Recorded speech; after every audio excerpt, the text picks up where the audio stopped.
Dr. Desmond Vance heard the crash before anyone saw the smoke. A sedan had folded around a concrete barrier, trapping a bleeding man whose pulse was fading fast. Desmond ran toward him, medical bag in hand, but two officers shoved him back, refusing to believe he was the trauma surgeon volunteering nearby. As precious seconds vanished, the victim stopped breathing. Then a black SUV arrived, and Mayor Evelyn Whitaker stepped into the chaos. One look at Desmond, one look at the dying man, and her voice cut through every siren. Remove those officers now, and let the doctor save him. Stay until the final revelation when one doctor's courage forces an entire city to confront the truth it ignored completely. It was a Friday afternoon in the fictional city of Ashford, Virginia, and Dr. Desmond Vance had just finished teaching a free first aid class at the community center downtown. He wasn't wearing his white coat, only a dark button-down shirt, khaki pants, and a small medical bag slung over one shoulder. He was 41 years old, the head of trauma surgery at Ashford Medical Center, a man who had once served in an Air Force emergency response unit before settling into civilian medicine. As he walked toward the parking lot, he heard tires shriek against asphalt, followed by the unmistakable crunch of metal meeting concrete. A silver sedan had slammed into a median and spun sideways across the intersection, smoke curling up from the crumpled hood.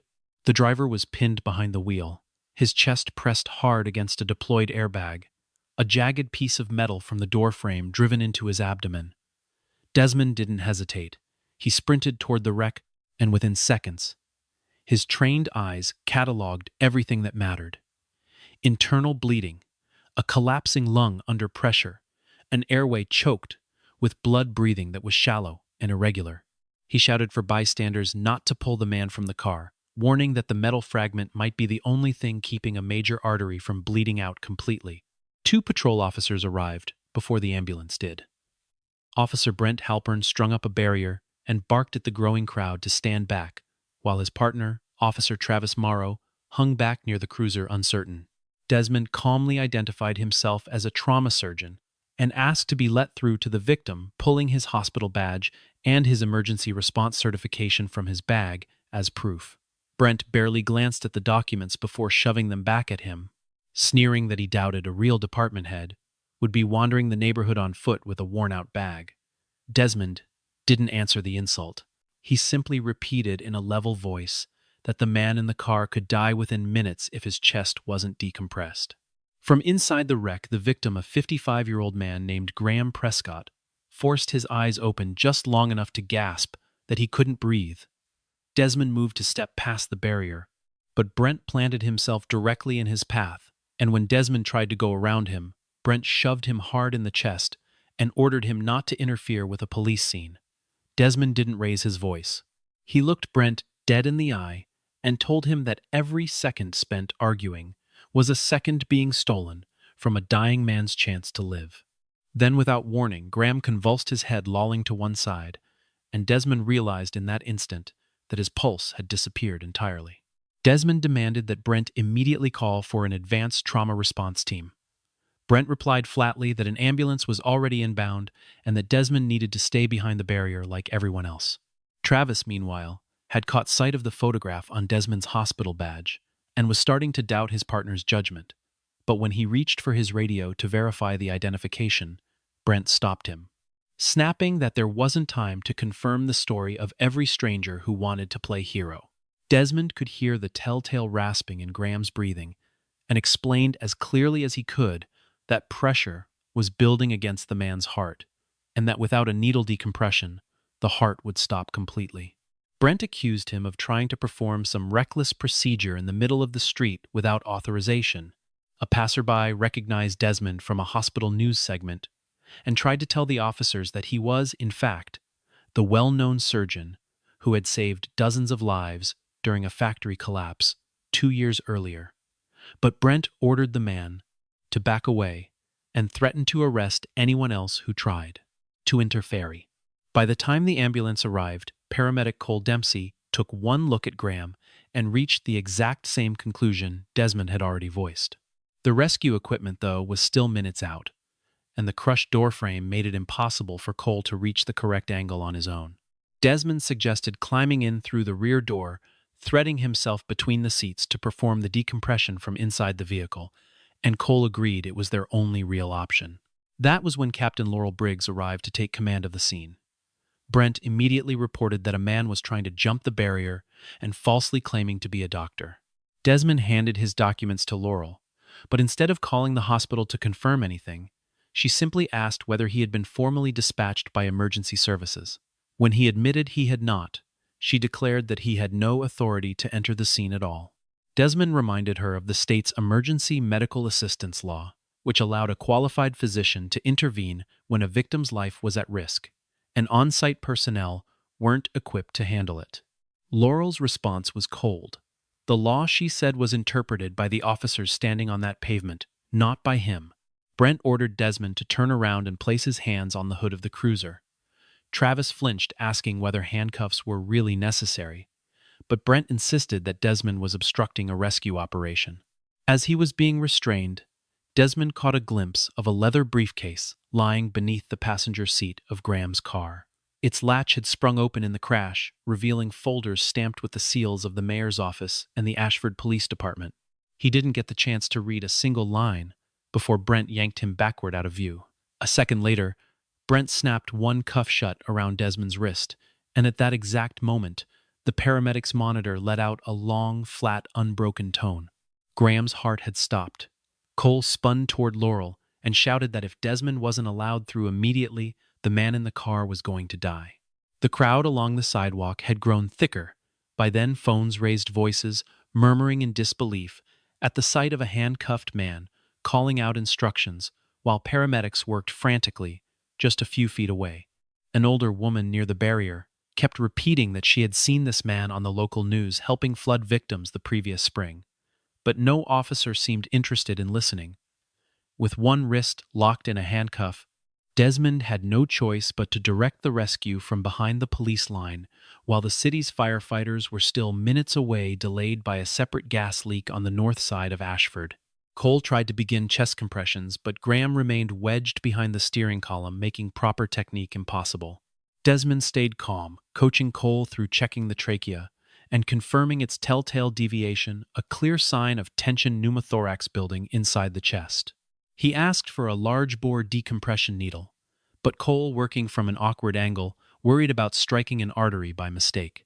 Desmond asked Brent to uncuff him so he could perform the procedure himself, but Brent refused, accusing him of using the chaos as a chance to slip free of police control.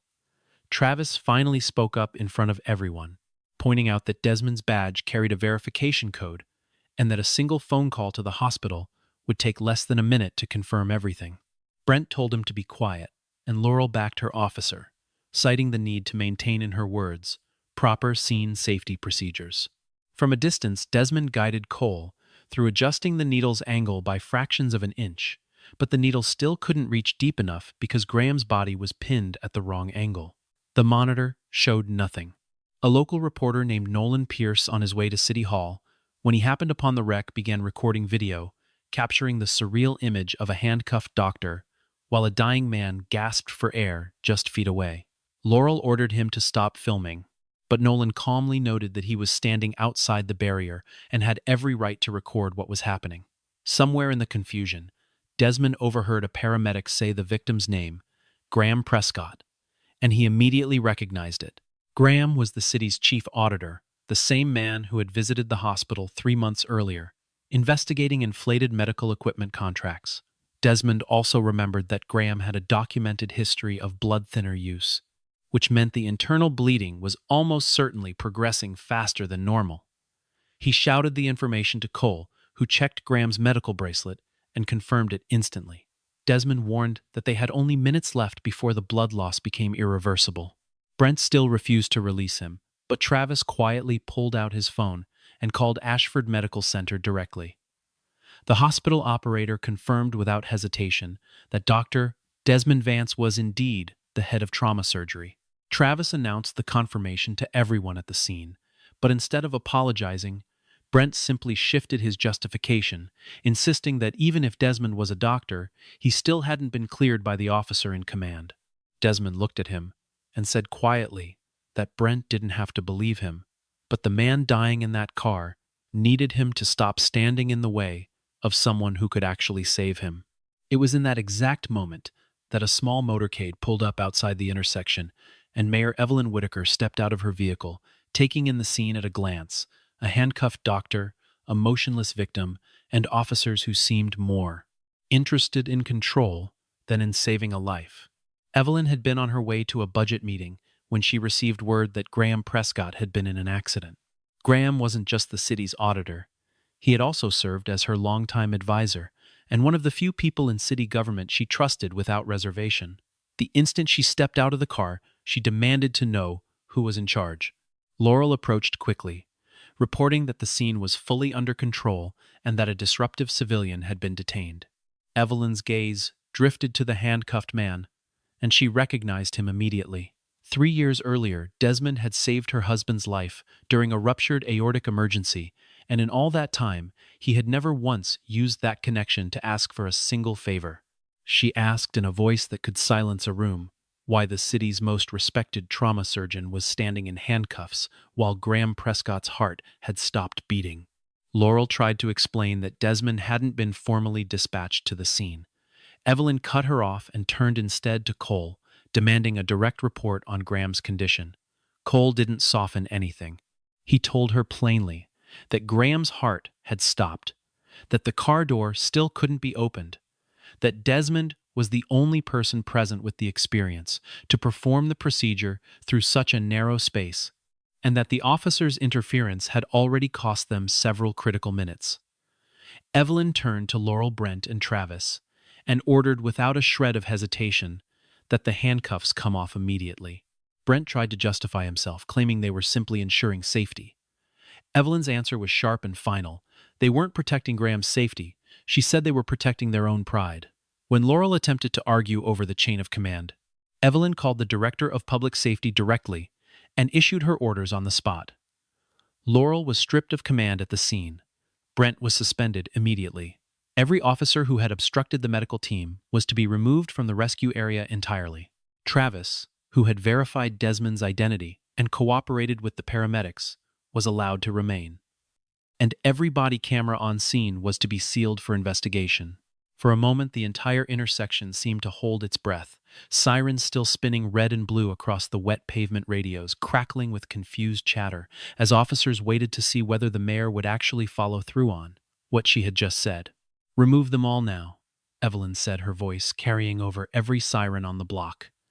"This is a rescue scene, not a stage for their prejudice." Brent stood frozen as another group of officers arrived to escort him away, and Laurel had no choice but to hand control of the intersection over to the fire crew that had just pulled up. Desmond didn't waste a second watching them go.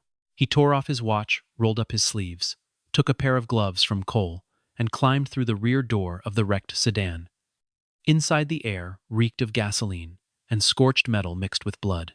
He pressed 2 fingers to Graham's neck and felt nothing. Working with precision, he made a small incision and guided a tube into the chest cavity. A rush of trapped air escaped, and seconds later, the monitor picked up a faint, uneven heartbeat. But almost immediately, Graham's blood pressure began to drop again, and Desmond noticed his abdomen swelling rapidly, a clear sign of severe internal hemorrhaging. He called for fluids, vasopressors, and equipment to stabilize the metal fragment still lodged in Graham's side, while the fire crew began cutting through the roof, exactly as he instructed. For a few brief seconds, Graham regained consciousness, gripped Desmond's wrist, and whispered that the briefcase must not fall into their hands. Desmond glanced down at the floor of the car. The briefcase was gone. Outside the barrier, Nolan reviewed his recording and noticed something the chaos had hidden. Until now, Brent had lifted the briefcase from the wreck moments before he'd cuffed Desmond.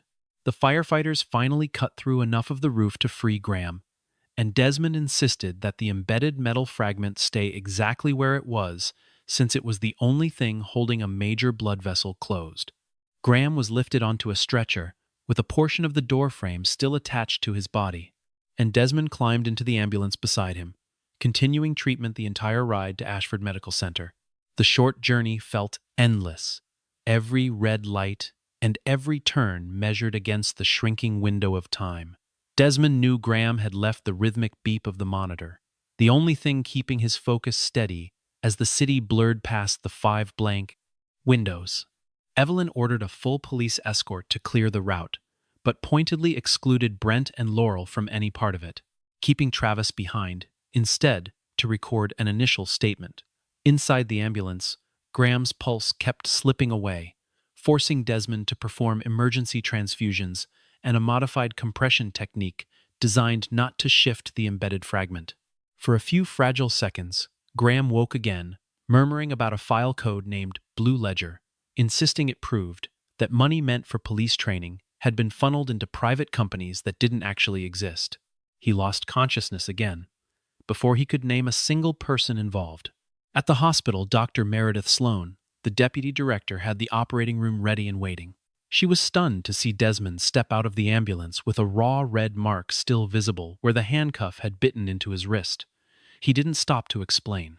He simply issued instructions: prepare for an open abdominal procedure, activate the massive transfusion protocol call in a vascular surgeon, and make sure no outsider touched Graham's belongings. Every item removed from his body was to be logged and sealed as evidence. Once inside the operating room, the surgical team discovered that Graham's iliac artery was nearly severed, and the metal fragment lodged in his side was mere millimeters from tearing it open completely. Desmond faced an impossible choice. Removing the fragment risked draining what little blood Graham had left, but leaving it in place blocked the team from reaching the wound at all. He chose to insert a balloon catheter to temporarily seal the artery from within before extracting the fragment.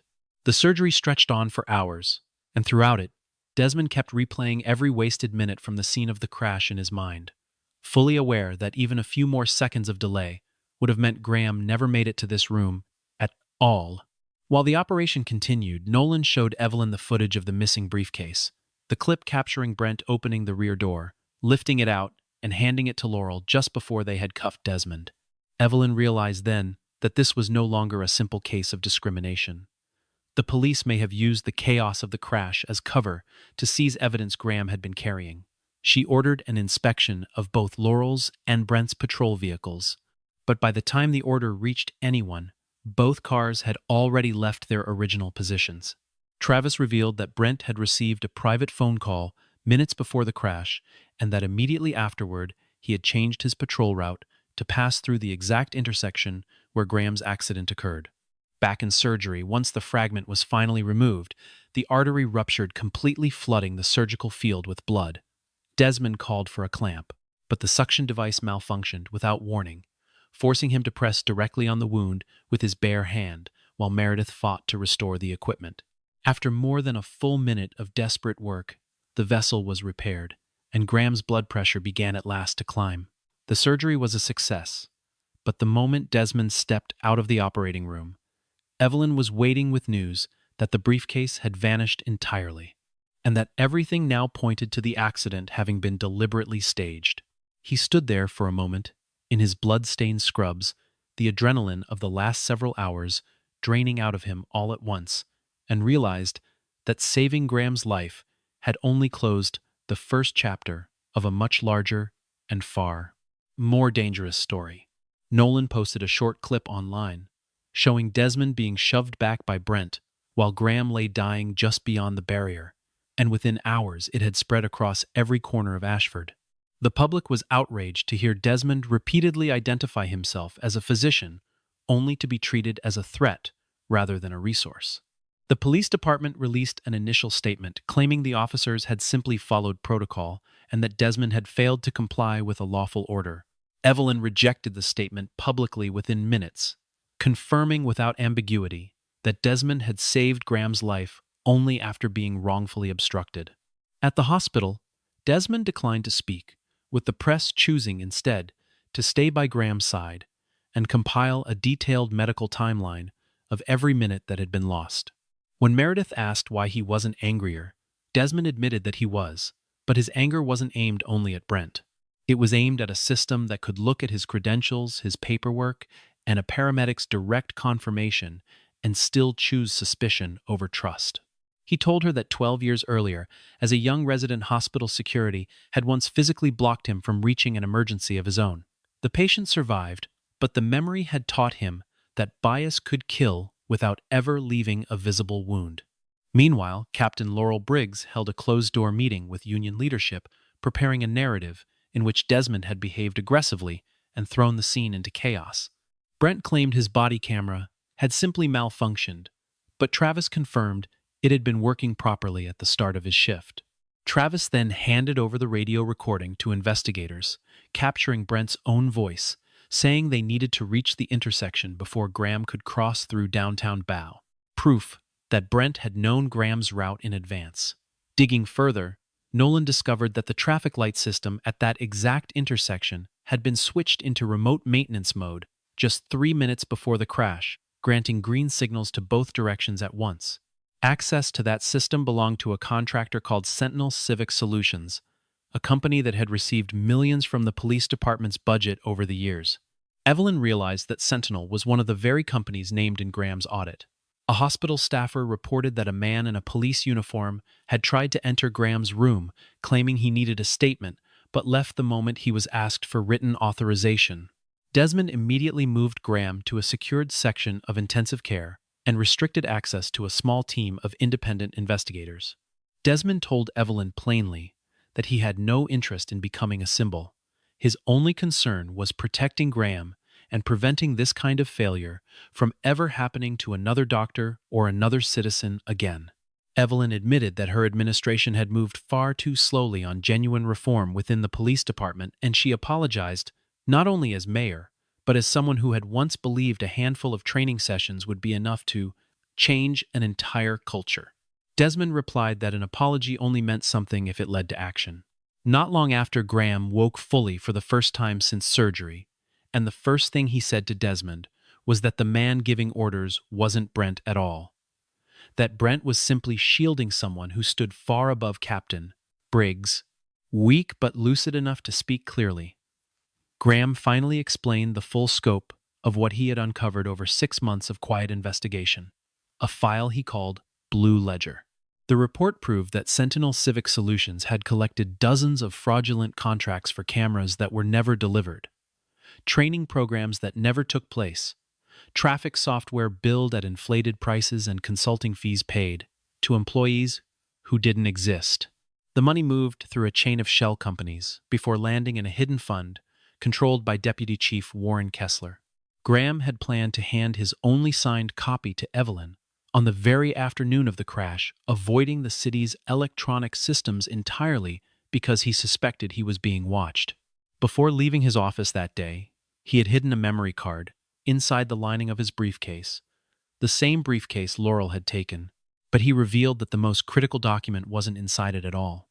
A second copy sat locked inside a safety deposit box at the hospital, a place he trusted because Desmond had once helped him uncover a separate case of medical equipment fraud. The key to that box was hidden inside the back panel of his wristwatch, currently sealed among his personal belongings. With Evelyn and an independent investigator present, Desmond retrieved the memory card, following proper evidentiary procedure. Inside were payment ledgers, internal emails, and system access logs. The logs showed that Brent's own account had been used to switch the traffic lights into maintenance mode, but location data proved Brent hadn't logged in himself. The access had come from Deputy Chief Kessler's own office. Evelyn immediately signed an order suspending Kessler and brought in state investigators to take over the case. Kessler struck back by releasing a heavily edited video that showed only Desmond stepping past the barrier and pulling his arm free from Brent's grip, claiming Desmond had used his reputation to resist lawful police authority. A wave of online commentary began questioning whether Desmond was truly composed enough to be trusted as a physician, conveniently ignoring every moment where he had clearly and repeatedly warned officers about Graham's deteriorating condition. Desmond found himself pulled into a media battle. He had never wanted the hospital fielding both messages of support and threatening phone calls in equal measure. Late one night, a young resident found Desmond alone in the break room, staring at the faded mark on his wrist rather than the chart in front of him, and asked quietly whether he regretted stepping in that day, given everything it had cost him. Desmond thought about it for a long moment, before answering that regret had never once crossed his mind, only the memory of Graham's fading pulse and how close silence had come to winning. Meredith urged him to take time off, but Desmond refused to abandon his patients or his colleagues, choosing instead to release his full medical timeline alongside precise, documented timestamps. The report demonstrated that Graham's heart had stopped only after Desmond was blocked from reaching him, that the delayed decompression had drastically reduced his odds of survival, that Desmond's intervention immediately after Evelyn's order had directly restored circulation, and that none of the justifications the officers gave for stopping him had been based on any real medical assessment or safety concern.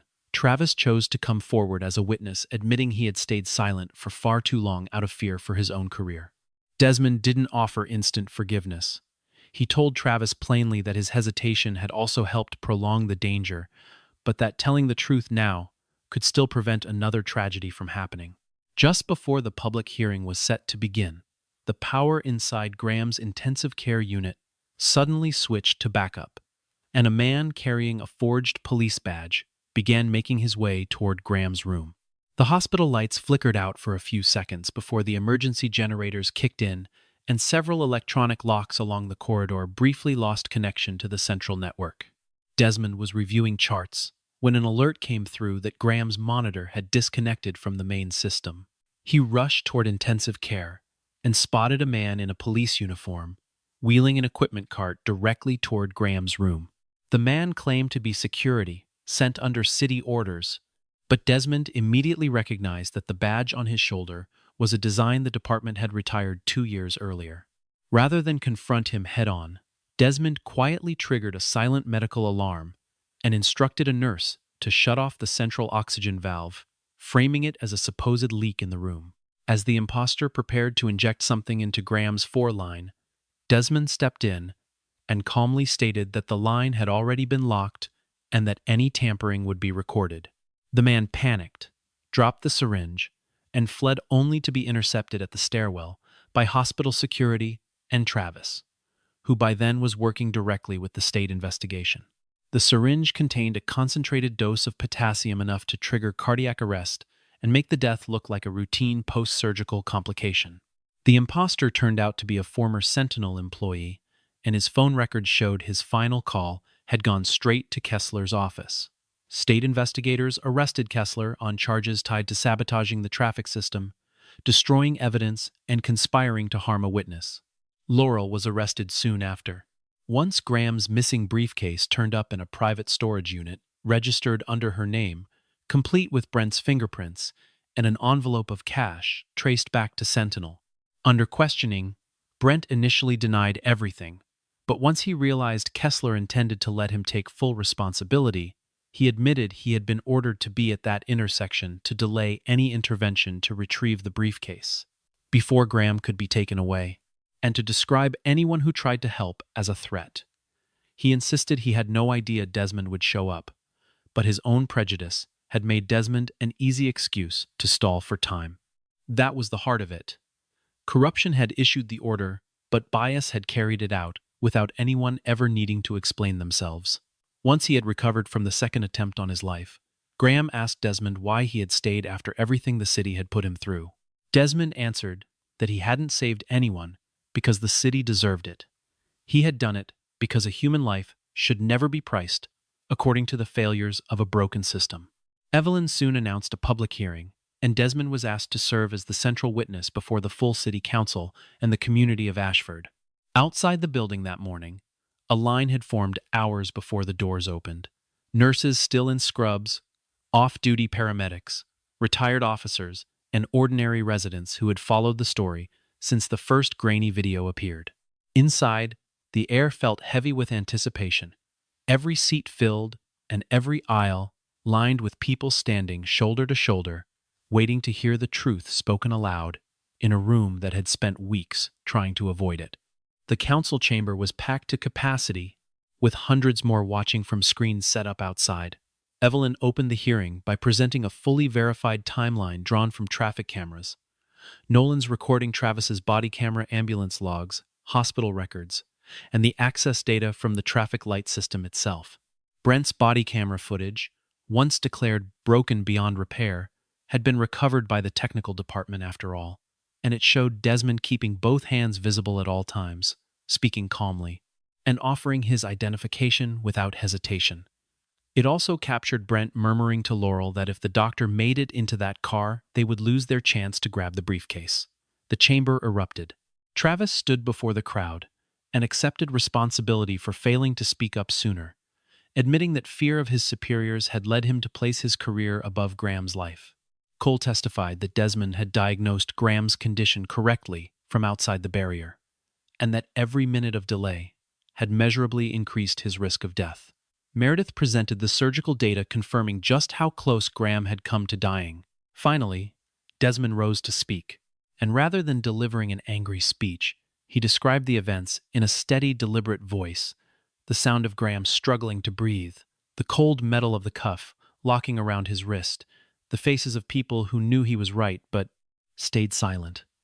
Anyway, the surreal experience of guiding a life-saving procedure from behind a police line and the fear that Graham might die not from his injuries, but because the one person who could save him had been dismissed as untrustworthy.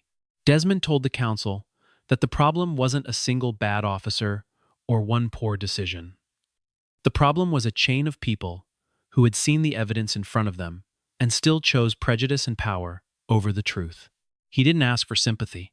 Instead, he proposed specific, actionable reforms, a rapid verification process for medical professionals at emergency scenes, a rule prohibiting officers from overriding a medical request without a professional assessment, mandatory, uninterrupted body camera recording during every emergency response, an independent civilian oversight board, bias training tied directly to real accountability measures, protection for whistleblowers within the police force, and an automatic transfer of medical command to the most qualified professional present whenever a life was at risk. Graham was wheeled into the chamber, still weak, but strong enough to confirm publicly that Desmond had saved his life twice. Evelyn then announced that Kessler, Laurel, and Brent would all face prosecution, that every contract with Sentinel had been canceled, that related assets were being frozen, that a full citywide audit was underway, and that Desmond's proposals would form the foundation of new legislation to be called the Emergency Medical Access Act. Brent was led out of the chamber in handcuffs, the same restraint he had once used on Desmond, now locked around his own wrists in front of hundreds of cameras. Desmond didn't watch him go with any satisfaction. He simply looked down at the fading mark still visible on his own wrist, understanding that justice couldn't undo the minutes that had been lost, but it could keep them from happening again. When Evelyn invited him forward to accept the city's formal recognition, Desmond surprised everyone by declining to step up to the podium at all. He explained that he had no interest in accepting a medal, while the very procedures that had once stopped him from saving a life remained officially unchanged.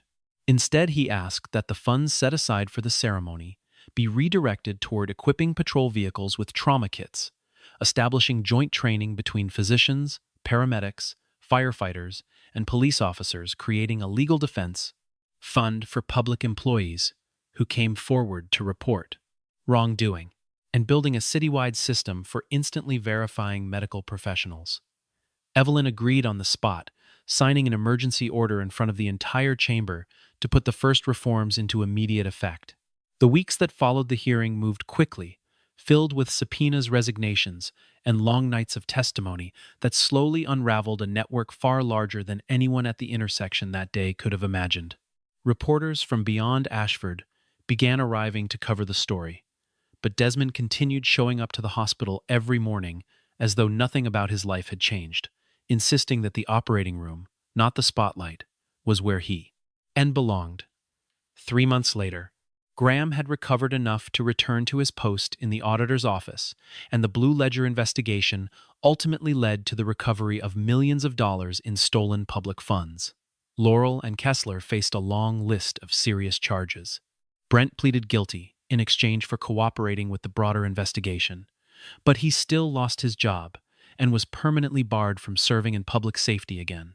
Travis was disciplined for his delayed response, but was allowed to remain on the force after completing a retraining program and continuing to testify against the corruption network.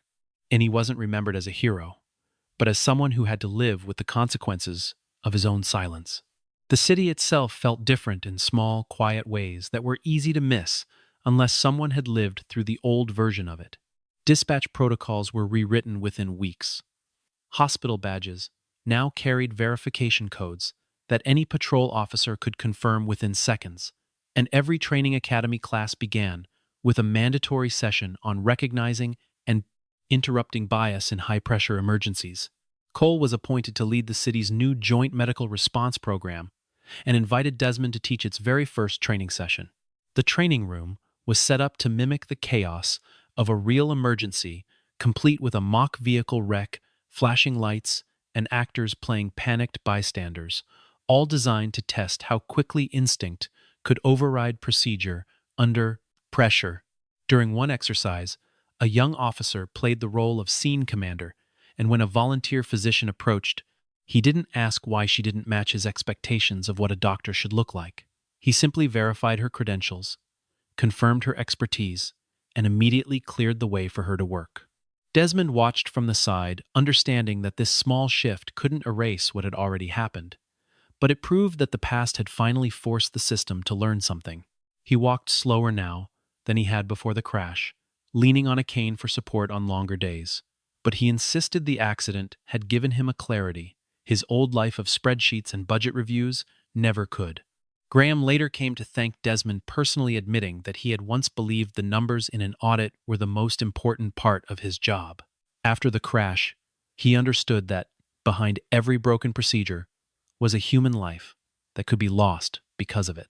She admitted, sitting across from him in a quiet corner of the hospital cafeteria, that leading a city meant nothing if the people sworn to protect it couldn't be trusted to recognize a life worth saving when it was right in front of them. Evelyn visited too, without cameras or reporters, trailing behind her, and handed Desmond an official copy of the newly passed Emergency Medical Access Act. The first page didn't carry the name of any politician. It carried a single principle: no person capable of saving another life should ever be stopped by prejudice, rank, or arrogance. Some evenings Desmond still found himself thinking back to the exact sound of Graham's ragged breathing through the shattered window, or the cold weight of the handcuff biting into his wrist, while a monitor screamed its flat, endless tone. He never spoke of those memories as trauma, only as a reminder of how thin the line could be between a life saved and a life lost to nothing more than someone else's certainty that they already knew who deserved to be trusted. A year later, Desmond happened to walk past that very same intersection. The traffic lights had been replaced, and a small plaque near the sidewalk marked the date a life had been saved and a system had been forced to change. Without warning, a grown man collapsed on the pavement nearby, and Desmond ran to him instantly. A nearby officer set up a barrier to protect the space needed for the rescue, and when Desmond identified himself as a doctor, the officer verified his badge within seconds and turned to the gathering crowd. "Clear the way," he called out. "Let the doctor work." Desmond knelt beside the stranger, his movements calm, and practiced the same steady hands that had once fought for Graham's life, now working just as carefully for someone whose name he didn't even know yet. No one placed handcuffs on his wrists. No one demanded he prove his worth all over again. As the sound of an approaching ambulance grew louder, he began chest compressions, calm and steady, just as he had been that first day. But this time, the entire city had finally learned how to step aside and let someone with the skill to help simply do what needed to be done. Prejudice doesn't always announce itself through open insults. Sometimes it hides inside a suspicious glance, an abused procedure, or an order that forces a capable person to stand on the outside looking in. Courage doesn't belong only to the one who saves a life directly in front of everyone. It also belongs to those willing to break their own silence, admit their failures, and change a broken system before arrogance takes one more life it never had the right to take.